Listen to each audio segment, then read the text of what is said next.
Go, Sharon. Oh, go. Okay, say we fall in love with this guy, and how does that affect Pastor Kaiser and his contract with us? Pastor, he was through the end of August? Right. Okay. He's, the contract allows for a 30-day opt-out from either party. Okay. So based on the timing, if we do, if Pastor, almost said the names, if the primary, that was close. If the primary candidate, you get close.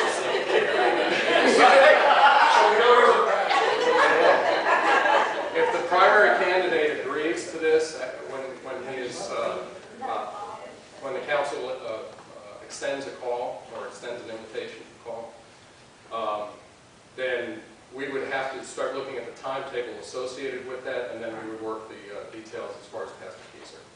But there is a 30-day opt-out. Is there enough financials for both for the pastor Kessler's time? We wouldn't do it that way. It would be a clean in and out. That's how we probably do it. It's a change of command. Does it ever happen that the candidate gets cold feet and decides not to come? Can we blow it? I suppose so, but I don't see that in this situation, honestly. Yeah, go ahead. Go ahead, Pastor. Having done this a number of times in a previous life, I always emphasize, first off, you will have your call committee and your council, and if you just will be reminded of who that is. I mean, if somebody passes muster in most congregations with groups like that, they have well represented you, and you can feel comfortable. I understand the anxiety. That, you know, I mean, we're only going to see them once. We're supposed to vote, but you know, we are a church. We are a body of Christ, and some real wonderful parts of the body will have interfaced with this person. The second is, I always emphasize to call committees and councils, you were supposed to help this person understand why this is a call to that person. Not that you're doing them a favor by this. You know, I think in this case, the person was actually not out there looking for a call, but was approached. Would you be open to? And that's always a wonderful kind of thing, too. I always had a little suspicion about people that we were just given names because they didn't have a call at the time. But, you know, this is a different situation. And yes, you can get cold feet. I did that one time, but actually ended up going there. But there were things I saw in those meetings with the council, even though they were positive, I had some real reservations about, and they didn't give up. They found me when I was on vacation and basically said, "What's the problem?" And I said what the problem was, and they took care of it.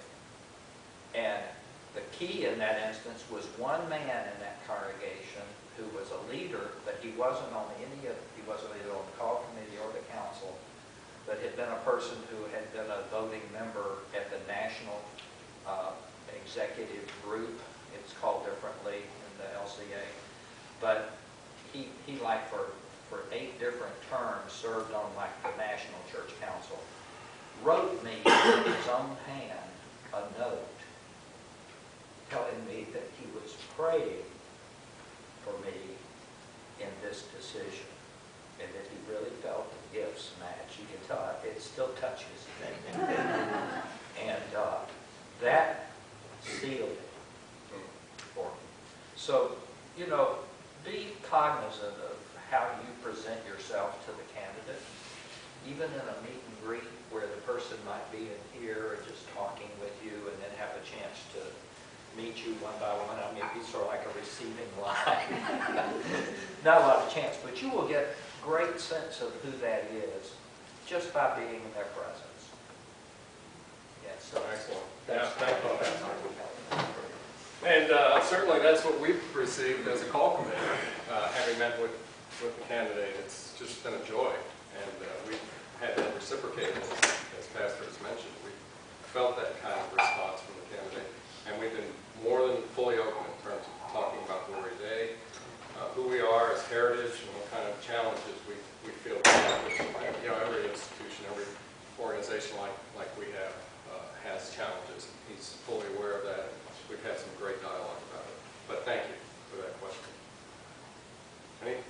else on the call process, call committee? Anything else?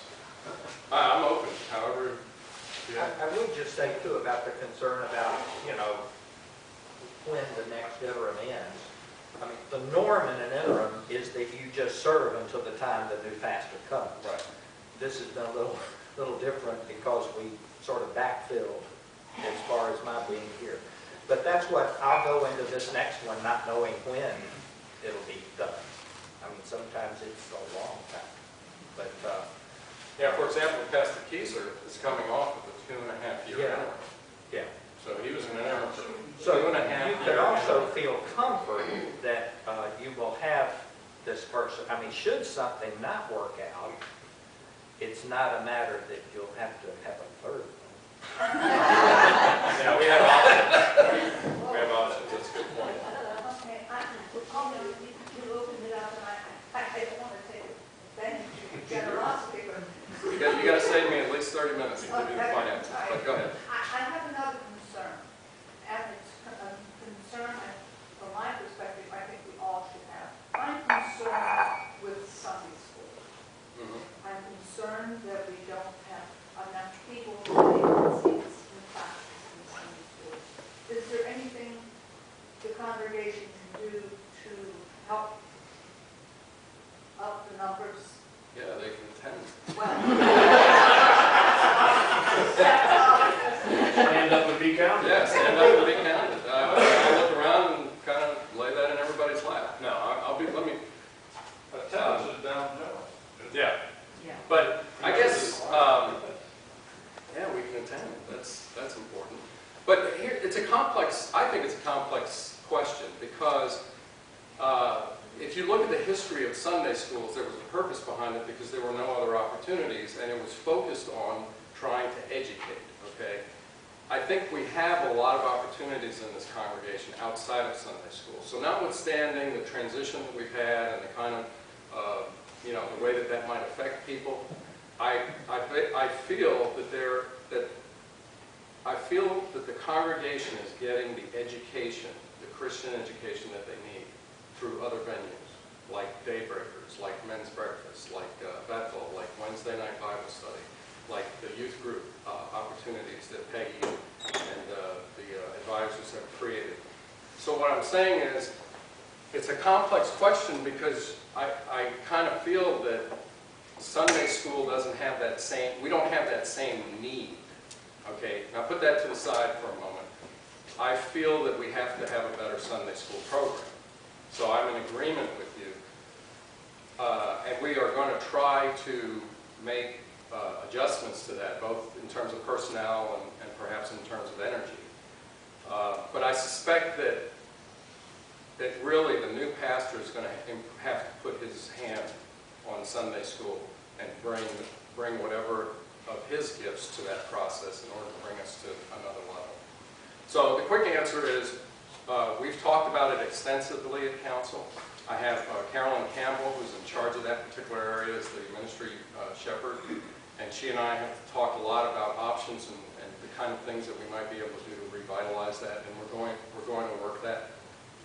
But I suspect in the fullness of time, the new pastor is going to be the one to really help us with that. And we've had some discussions with the candidate, actually, about Sunday school. As I said, we've tried to be real kind of transparent about some of the challenges that we've had, and that was one of them.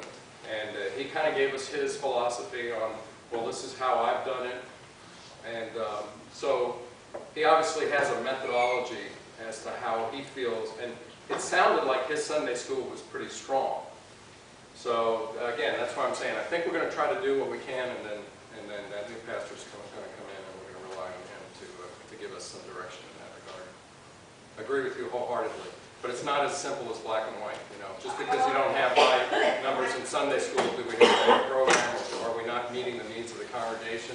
I don't know. There's probably room for discussion in that.